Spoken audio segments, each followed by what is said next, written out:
चलिए जनाब, खबरों का करते हैं आगाज और सबसे पहले जरा बात करते हैं उस बड़े बयान की जो रात देर गए जारी किया गया। और जब रात देर गए वो बयान जारी किया गया उसके बाद सियासी उफक पर कई सवालात और कई बयानात सामने आए हैं और बयान और सवालों के बीच तज्जिया निगारों का मानना है अभी तो इब्तिदाए इश्क है, आगे आगे देखिए होता है क्या। क्योंकि मामला नेशनल कॉन्फ्रेंस से जुड़ा हुआ था।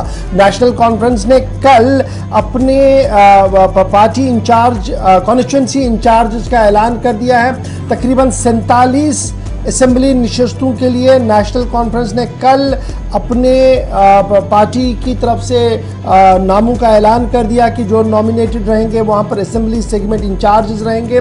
और जब ये सामने रखा गया तो कहा गया कि नेशनल कॉन्फ्रेंस ने बाज़ाब्ता तौर पर जम्मू कश्मीर के अंदर चुनावी सरगर्मियों में और ज़्यादा गर्माहट पैदा की है। पहली नशस्त ये सामने आई है और नेशनल कॉन्फ्रेंस ने जब ये 47 नाम सामने रखे तो उस वक्त ये भी इस बात सामने रखी गई तज्जिया निगारों की तरफ से कि जहां ये इलेक्शन की सरगर्मियों की फहरिस्त है, यानी इलेक्शन की सरगर्मियां साफ नजर आ रही हैं, वहीं पर people's alliance for Gupkar declaration के कयाम और वजूद पर भी एक बड़ा सवाल है। क्योंकि याद रखिएगा नेशनल कॉन्फ्रेंस ने गुज़श्ता दिनों जब मीटिंग एक हुई थी तो उसमें भी इस बात का इशारा दिया था कि हम अलहदा तौर पर चुनावी दंगल का हिस्सा बनेंगे। अगर फारूक अब्दुल्ला और महबूबा मुफ्ती लगातार ये बता रही थी कि चुनाव एक साथ मिलकर लड़ा जाएगा, लेकिन जिस तरीके से 47 पहली फिरिस्त जो 47 नशस्तों की सामने आई है उसके बाद तज्जिया निगारों का मानना है कि इत्तेहाद के रास्ते बहुत कम अब आगे बचते हुए नजर आ रहे हैं। इस पहली फिरिस्त के अंदर कई अहम नाम जो हैं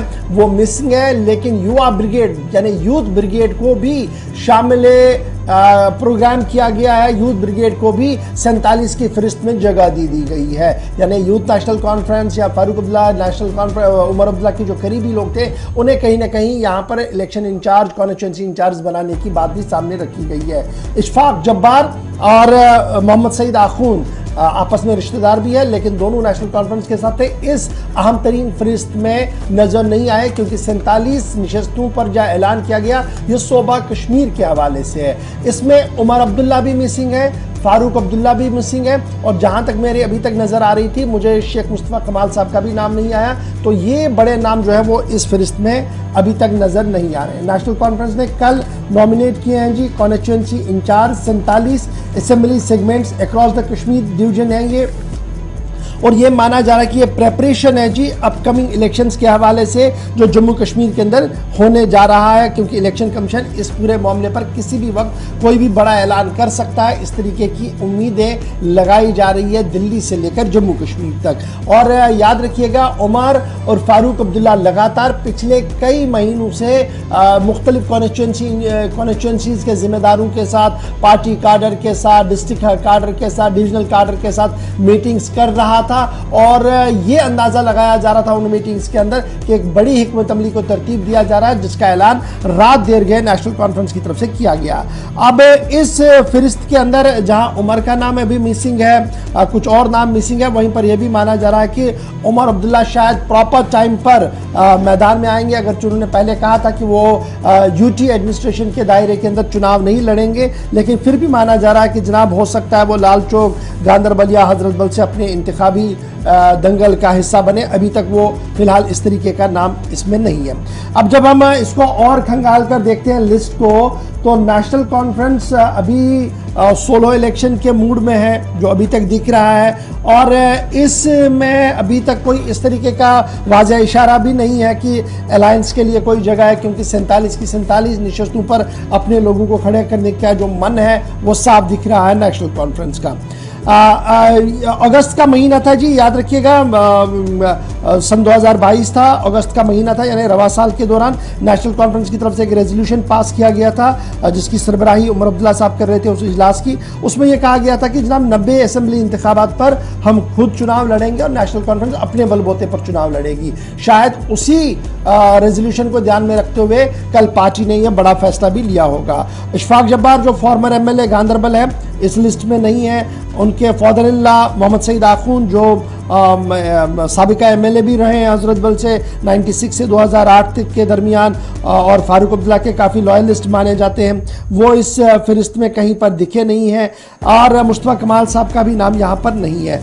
अब ज़रा थोड़ा सा और मैं इसको खंगाल कर आपके सामने रख दूँ डिटेल।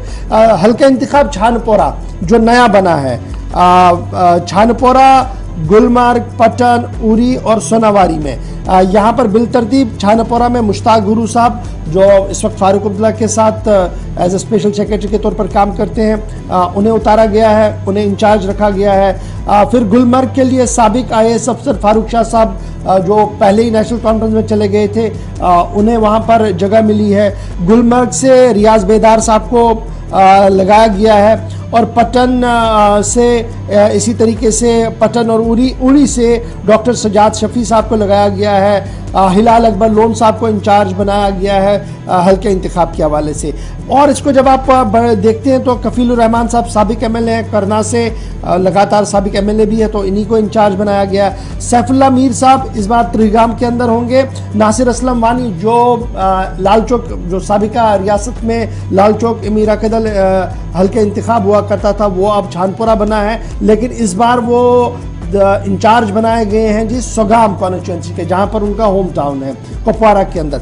कैसर जमशीद लोन साहब लोलाब से उतरेंगे मैदान में, अभी तक जिस तरीके का अंदाजा लगाया जा रहा है। चौधरी रमजान साहब को हंदवारा का इंचार्ज बनाया गया है। साबिक IPS ऑफिसर शफकत वटाली साहब लंगेट के इंचार्ज बनाए गए हैं। इरशाद कार साहब सोपोर के इंचार्ज, जावेद डार साहब रफियाबाद, डॉक्टर सज्जाद उड़ी साहब उड़ी के हैं, गुलाम हसन राही साहब बारामुल्ला, फारूक शाह साहब टंगमर्ग, मोहम्मद अयूब वानी साहब वागूरा, रियाज बेदार साहब पटन से, हिलाल लोन साहब अकबर लोन साहब के जो बेटे हैं सोनावारी से, नज़ीर मलिक साहब बांडीपोरा से, नज़ीर अहमद खान गुरेज से लड़ेंगे, ST वाला मामला है ये। मियाँ अल्ताफ़ अहमद साहब कंगन के इंचार्ज बनाए गए हैं, ST कैटेगरी से हैं। गुलाम नबी राथर, यहाँ पर एक चेंज है, गुलाम नबी राथर साहब गांधरबल, यहाँ पर अशफाक जब्बार साहब हुआ करते थे, गुलाम नबी राथर साहब को रिप्लेस किया गया है। अच्छा, इसमें सलमान सागर साहब हजरत बल से इंचार्ज बनाए गए हैं, सलमान सागर।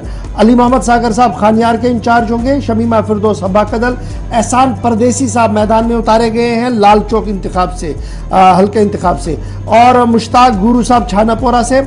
तनवीर सादिक तर्जुमान आला जो इस वक्त नेशनल कॉन्फ्रेंस के हैं, जडीबल, इनके वालिद साहब भी जडीबल से लड़ चुके हैं, सादिक अली साहब, उसके बाद एक कॉरपोरेटर भी रहे हैं, और अब तनवीर सादिक साहब जडीबल के इंचार्ज बनाए गए। सीधी सी बात है कि अगर आगे चुनाव होना है तो तनवीर ने जडीबल से लड़ना होगा।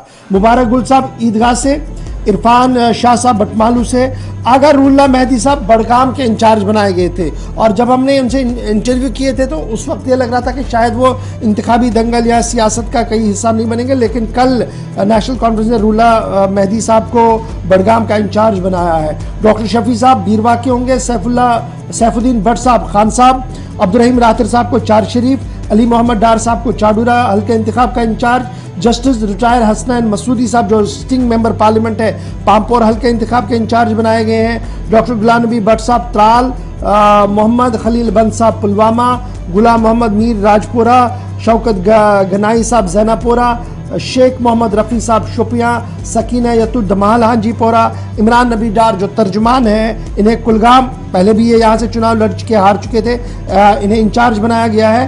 फेरोज शाह देवसर, तौकीर अहमद साहब जूरू से, अब्दुल मजीद भट्ट लारमी साहब अनंतनाग वेस्ट, पीर मोहम्मद हुसैन अनंतनाग, डॉक्टर बशीर वीरी बिजबिहारा से, और बिजबिहारा ईस्ट से रियाज खान साहब वहाँ से होंगे, और अल्ताफ़ कल्लू साहब पहलगाम से होंगे। तो ये 47 नाम वो हैं जो नेशनल कॉन्फ्रेंस की तरफ से कल सामने रखे गए हैं, और ये माना जा रहा है कि ये जनाब इंतखाबी दंगल से पहले की जो एक्सरसाइज होती है उसकी ओर चले गए हैं। और ये सामने आने के बाद सियासी सर्कल्स के अंदर काफ़ी ज़्यादा गहमा गहमी जो है वो देखने को मिल रही है, और सियासी पंडित PAGD पर जो पहले से ही सवाल उठा रहे थे, कहते कि अब जिस तरीके से हवा बन रही है वो साफ दिख रहा है कि आने वाले दिनों में इतिहाद के नाम पर शायद चुनाव लड़ा जाए, ये दूर दूर तक भी कहीं नजर नहीं आ रहा है।